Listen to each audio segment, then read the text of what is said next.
What should we expect from James Cook and the Buffalo Bills running backs in 2023? I'm breaking that down today on Locked On Bills. You are Locked On Bills, your daily Buffalo Bills podcast. Part of the Locked On Podcast Network, your team every day.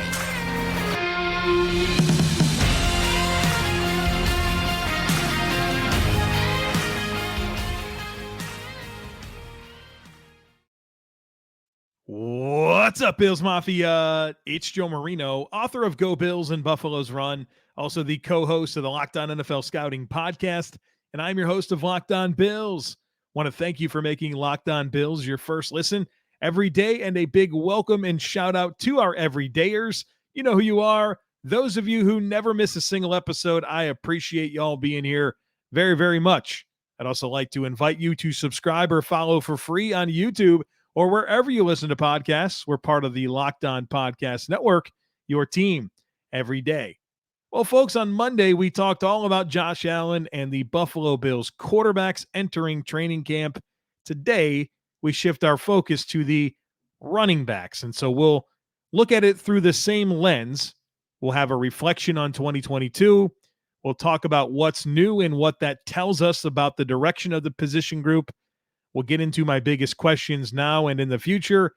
And then, of course, my expectations for 2023 as we focus in on running backs today on the Locked On Bills podcast.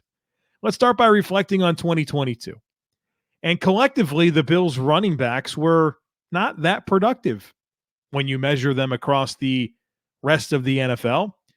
The Bills running backs, and this excludes Josh Allen, right? Just running backs, carried the football 291 times. That was dead last in the NFL, 32nd. The Bills ran the football with their running backs the least amount of times of any team in the NFL last year. They had 1,418 yards, which was 24th. So that's good, right? You didn't have many rushing attempts. In fact, you had the fewest amount of rushing attempts, but you were 24th in yards. That's pretty good. So good yards per carry, but 7 rushing touchdowns from running backs. That was 27th in the NFL last year. When it comes to catching the football, the Bills running backs had 71 catches, which was 20th, 540 yards, which was 18th in the NFL, and 3 receiving touchdowns for running backs. That was 11th. Now let's talk about some of the players that made up the Bills running back room last year. And of course, the lead back was Devin Singletary, who had 177 carries. That was the most on the team. It was his 4th straight year leading the Bills in rushing. And Devin Singletary last season just had the season we expected him to have, right? He continued to prove exactly what he is. Reasonable starter, not overly dynamic, but just really, really solid. Very durable player. Won't take over football games, but a solid running back. Then you had James Cook as a rookie, second-round pick, had 89 rushes, and I thought he progressed very nicely last year. I think from start to finish in 2022, I'm not sure a single player on the roster demonstrated more in-season growth than James Cook. I remember I thought the game looked really fast for him early on in 2022, but then he settled in, ran the football well down the stretch. I mean, he fumbled on his first ever NFL carry, did not fumble the rest of the season. That was really good. And I thought he settled in. Now, I would like to see him, and we'll talk about this more in a moment, but get a little bit more involved in the passing game, of course. And then we'll see what it looks like for him in pass protection, because he only was on the field for 13 pass blocking snaps all of last year. And so that's a big question that I have about James Cook and his role. But I thought his in-season growth carrying the football was really good as a rookie. You had Nyheim Hines, who the Bills traded for around mid-season, was on the team for 9 games, and he didn't really have much of an impact on offense. He only had 6 rushes. He had 5 catches, so 11 touches in 9 games on offense. Now, he did have a receiving touchdown, but his impact was on special teams. Averaged over 29 yards per kick return, had 2 kick returns for a touchdown. There were only 6 kick returns for a touchdown in the NFL last year, 2 of them from Nyheim Hines, and then he also did a great job as a punt returner. But, I mean, didn't have that big of a role or much of a role at all on offense, had very minimal chances. Now, you also had Taiwan Jones in the mix last year as a veteran special teamer, and then Zach Moss, who was on the team until they traded him to the Colts as part of the Nyheim Hines deal. Now, you've got a pretty big turnover here with the position group entering 2023. So in 2022, you had Devin Singletary, James Cook, Nyheim Hines, Taiwan Jones. We just established that. Now you have this mix of James Cook, Damien Harris, who comes over from the New England Patriots as a veteran addition. Nyheim Hines is still around for now. We'll talk about that in a moment. And Latavius Murray, another veteran addition to the group. So what does the changes here tell us about the makeup of the Bills running backs and the directions? Well, I think first of all, what we learn is that the Bills are still not eager to pay running backs, right? They haven't done that at all, really, under Sean McDermott and Brandon Beane. They've been willing to invest day 2 draft picks, but for as often as they are linked to veteran running backs, whether it's a trade, free agents, first-round running backs, they're still not committing much at all to the position group. So that's number one. Despite a couple of veteran additions, you're not really committing a bunch of money here. Damien Harris, a very small contract, $1.7 million for one season. Devin Singletary almost got double that. Number two is that you could see the Bills wanted some more veterans here. You brought in Damien Harris. You brought in Latavius Murray, who's probably the most experienced running back in the NFL right now. And that seemed to be important to go with James Cook as we presume him to take over as the Bills' lead running back. But I think you're seeing a pretty clear desire to have some veterans in this room, as indicated by the signings of Damien Harris and Latavius Murray. I would also point out here in terms of what is the makeup of this position group and how it's different from last year. What does that tell us? What it tells us that it looks like Taiwan Jones is done. Haven't seen anything official about his retirement, but he's not on this roster, and he's kind of been a staple in terms of a captain, special teams, and he's not part of the mix. And so that's a signal to me that he's not on this roster right now. It could be that he's done playing in the NFL. And I do think that he's declined throughout the last couple of seasons on special teams, where earlier on in his career, or even 3-4 years ago, you felt like the impact was there. You could tell that Taiwan Jones was one of your better special teamers. And I think over the last 2 years, he's faded quite a bit. I know that he's a big-time leader and all that type of stuff, but his actual impact in terms of how he performs on the field, I think has really declined over the last 2 seasons. And the last thing that I'd point out here in terms of what we learn about the Bills through the new makeup of the room is that there are simply more complementary skill sets. In the past couple of years, where it's really been this combination of Devin Singletary and Zach Moss, I've been pretty critical towards the Bills in that the skill sets just aren't complementary. You're missing speed, like significantly missing speed, and that's corrected in the form of James Cook and Nyheim Hines, who both have very good speed at the position. But I think you look at the overall makeup and see more ways that you can deploy your running backs in the passing game, especially perimeter runs, but you also have legitimately good downhill runners in a Damien Harris and a Latavius Murray. And Zach Moss, in theory, should have been a good downhill runner. He just wasn't. And maybe that'll change for him with the Colts. I hope he does well. But he never really provided that short yardage downhill ability. In fact, Devin Singletary, who's not really built like a downhill power back, wound up having to do a lot of short yardage stuff last year. And to his credit, that was something that was a part of his game that he grew, but the Bills haven't had those downhill runners despite not having speed. And I think in this backfield, you just have a lot more complementary skill sets, and you feel good about if you want to get backs going in the passing game. You have receivers, you have speed, you have downhill runners, got a couple guys that excel in pass protection. I like the makeup of this group as much as I have in a long time when I've studied the Bills running backs entering a season. All right, folks, we're going to get into my biggest questions now and in the future in just a moment. But first, take your first swing at betting Major League Baseball on FanDuel and get 10 times your first bet amount in bonus bets up to $200. That's right, just $20, and you'll land $200 in bonus bets, win or lose. That's $200 that you can spend betting everything from the money line to the over-under to who you think's going to hit the first home run in a game. All of that on an app that's safe, secure, and easy to use. Plus, when you win, you can get paid instantly. There's simply no better place to bet on Major League Baseball than FanDuel, America's #1 sportsbook. So sign up today. Visit FanDuel.com/lockedon to get up to $200 in bonus bets. That's FanDuel.com/lockedon. FanDuel, official partner of Major League Baseball.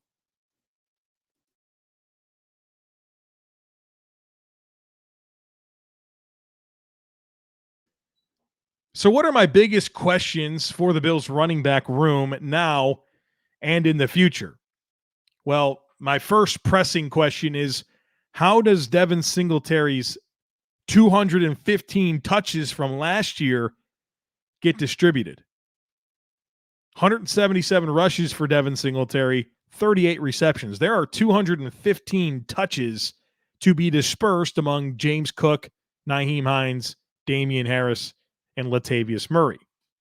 Now, I think you would assume that a chunk of that goes to James Cook.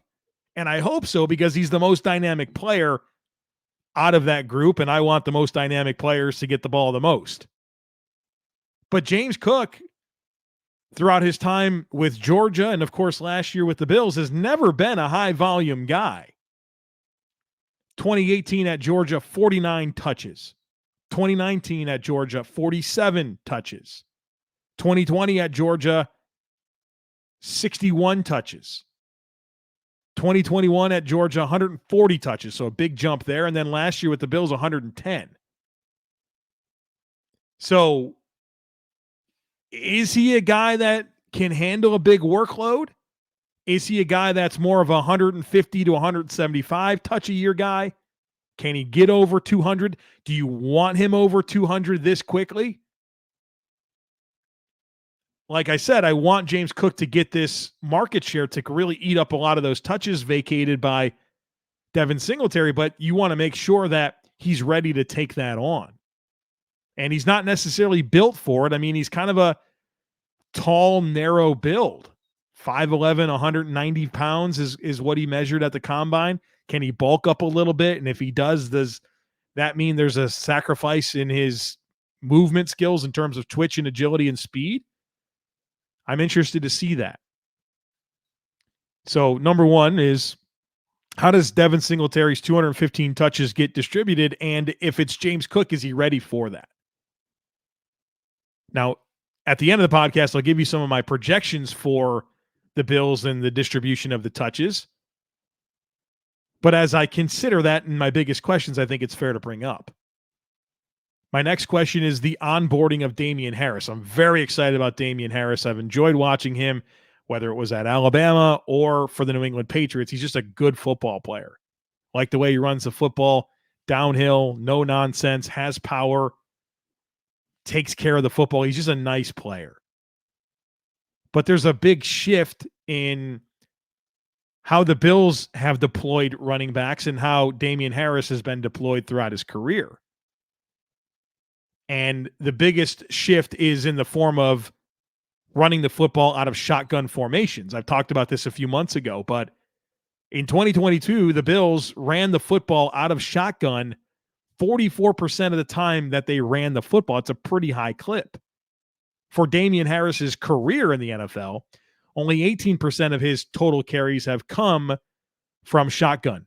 And that's a major uptick in alignment. And look, maybe you're saying to yourself, Joe, what's the big deal?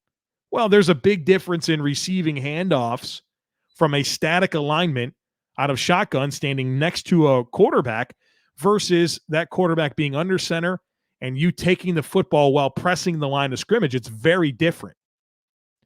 And so how does Damien Harris function in a very different style of running the football? I'm optimistic, but it's something that I'm mindful of. In addition to, well, are the Bills going to be a gap scheme? Are they going to be a zone scheme? I mean, Harris has typically been a gap scheme runner with the New England Patriots. Is that going to be the case in Buffalo? We'll see. My next question is, what is Nyheim Hines' role? And I want to start by speculating that on that question by asking a question, and that's if we should be thinking about Nyheim Hines as a trade candidate. The Bills trade Nyheim Hines, it would clear $3 million in cap space for 2023 and $4.5 million against the cap in 2024. It's a pretty big amount of cap savings for a guy that might have a role on your offense. That's primary function is probably going to be punt return and kick return. Now that comes with a very modest $500,000 in dead cap this year and next, but you do clear $3 million this year and you do clear $4.5 million next year. I like Nyheim Hines a lot. I like the idea of him. I like the pass catching. I like the speed. I like the return.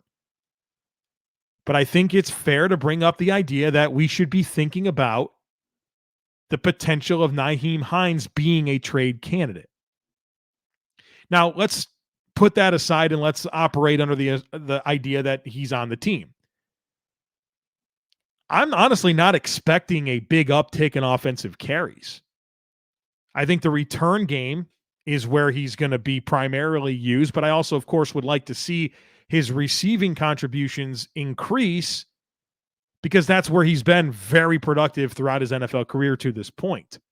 Even when he was with the Colts, Nyheim Hines didn't really run the football very much.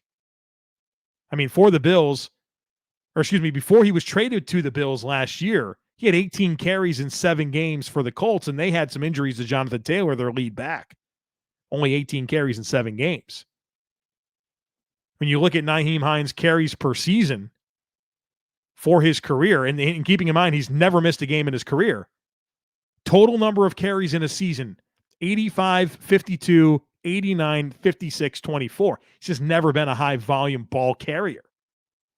So I think we need to be thinking about Nyheim Hines through the lens of receiving, return game. My next question is, what is Latavius Murray's role? What's fascinating about Latavius Murray, he's an older back, but he always finds production every single year. And if that trend continues, it gets very interesting in Buffalo because I'm kind of thinking about this running back situation as James Cook, Damien Harris, your top 2 ball carriers. Nyheim Hines is an X factor and Latavius Murray is kind of an insurance policy. But Latavius Murray always finds production. I'm sure there's a leadership component to him, that veteran in the room type stuff, all that matters. But can he find production? Will he find production? Should he find production in 2023 for the Buffalo Bills? Now, when it comes to some of my questions beyond this season, I mean, you just don't have a lot of guys locked up, and I think that's okay. But James Cook and Nyheim Hines are the only 2 backs under contract beyond this season. And we just talked about Nyheim Hines and him being a trade candidate. And if that happens, you just have James Cook. Not a huge concern for me. Running back production in the National Football League is extremely easy to find, but it's definitely something to be mindful of. And obviously, we're curious to see what it looks like with James Cook as the lead back for this football team and how he performs, and just being mindful of Devin Singletary being the Bills' leading rusher 4 years in a row and him not being part of the mix anymore. I'm not sure that's a bad thing. I wish Devin Singletary all the success in the world. Was just a cerebral, good player. But what does this look like without him? We haven't really seen that in a long time. And so that's definitely something to be mindful of this year. All right, folks, after a quick break, I'm going to offer my expectations for the Bills running backs in 2023, including some early stat projections for each of the Bills' primary ball carriers.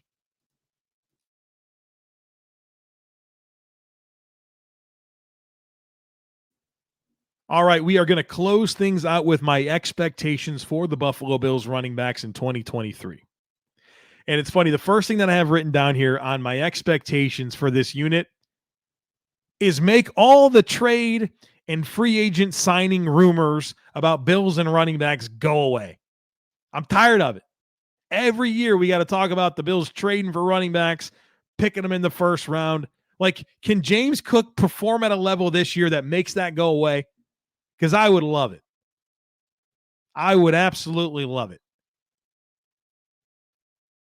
So number one, perform well enough to make us stop talking, or not necessarily us, but it's the national media, whatever. It's all, the Bills are linked to every running back. I would love for that to stop. Number two is I'm looking for James Cook to evolve. I would love for James Cook to show that he can be a guy that warrants around 200 touches a year. You see him get more involved in the passing game. And look, we know he's a good route runner. We know he has good hands, but part of being a good receiving back in the NFL, and I'm not saying James Cook isn't this, but there's a feel component. Knowing when to release your routes, knowing how to make yourself available, finding leverage, sitting down, all that type of stuff. I want to see that evolve because one of the best things that James Cook brings to the table is pass catching. I want to see that receiving skill set evolve and for the Bills to use it more. But also the pass protection component. Like I mentioned already in this podcast, he only was on the field 13 times last year to pass block. You got to be able to pass block in the NFL. I'm not sure James Cook can't, but I understand why that wasn't something he was called upon to do very often. He's going to have to moving forward if he's going to be this high volume ball carrier, ball toucher for this offense. Does he bulk up a little bit to kind of prepare himself for this workload? I want to see James Cook evolve. That's one of my big expectations. For the group in general, I'd love to see more pass catching. 71 catches from this unit in 2022. Love for that to be around 90, 95 in 2023, especially when you have James Cook and Nyheim Hines, guys that can really do some damage as pass catchers. I'd like to see that. And I'd also like to see the Bills be able to, in terms of my expectations, lean on these running backs more in short yardage. Josh Allen is an awesome short yardage ball carrier, and he's certainly going to have some of that on his plate. But now that you have Damien Harris, now that you have Latavius Murray, can that funnel a little bit more to those guys? Take something off of Josh Allen? I'd love to see it. All right, let's get into my stat projections for this unit. And I did a podcast a few months ago where I kind of broke this down, and I don't have anything new to share since that conversation, but I don't know that I disagree with what I said there. So I'm going to give you these numbers now, and then I'll do my updated entire offensive stat projection for the Bills at some point very, very soon. But as things currently stand in terms of just carrying the football for the Bills running backs, I see it going something like this. I have 155 carries going to James Cook, which is obviously a big uptick. Not quite where Devin Singletary traditionally was, but a big uptick relative to James Cook and what his career has provided to him to this point. So I have him 155 carries, 760 rushing yards, 4 rushing touchdowns. That winds up being 4.9 yards per carry. I have Damien Harris with 120 rushes, 120 rushes for Damien Harris. 540 yards, 6 rushing touchdowns. That's 4.5 yards per carry. Nyheim Hines, I only have him at 25 rushes, 105 yards, 1 touchdown, 4.2 yards per carry. Latavius Murray, 42 rushes, 175 yards, 2 touchdowns, 4.2 yards per carry. And again, that role is the one that's going to fascinate me. Both of those guys. How much do they really command? Right now, I have them getting a pretty healthy amount of rushes. I mean, 67 rushes between those two guys. When was the last time the Bills' third and fourth running back combined for 67 rushes? Probably not very often. So I'm interested to see how that sorts out. And then I still have Josh Allen with 100 rushes. That's down. He had 124 rushes last year in 16 games. I'm projecting 100 rushes in 17 games. So that's a little bit down. 600 yards, 7 touchdowns. That's 6 yards per carry. You know, maybe you think Josh Allen in 100 rushing attempts is too much, but he'd be the lowest of his career. So we'll see. we'll see. The numbers have typically come in a little bit higher. So I'm predicting a bit of a downtick, but until I see Josh Allen actually run the football less, I'm still going to have him around 100 carries. So that's how I see it for now. All right, folks, there you have it. A little breakdown of the Bills running back situation entering 2023. Things that I'm being mindful of, my expectations, questions, all of that. Hopefully you find this to be a fun way to look at these position groups as we get ready for training camp, which is fast approaching. All right, the rest of the week, we are going to do herd mentality. We're going to do a similar conversation like this about tight ends later on Friday. So some good stuff coming up. Make sure that you're subscribed. Would love it if you took a second to rate, review, and share the podcast. Have a great rest of your day. Go Bills, and I look forward to catching up with you again tomorrow.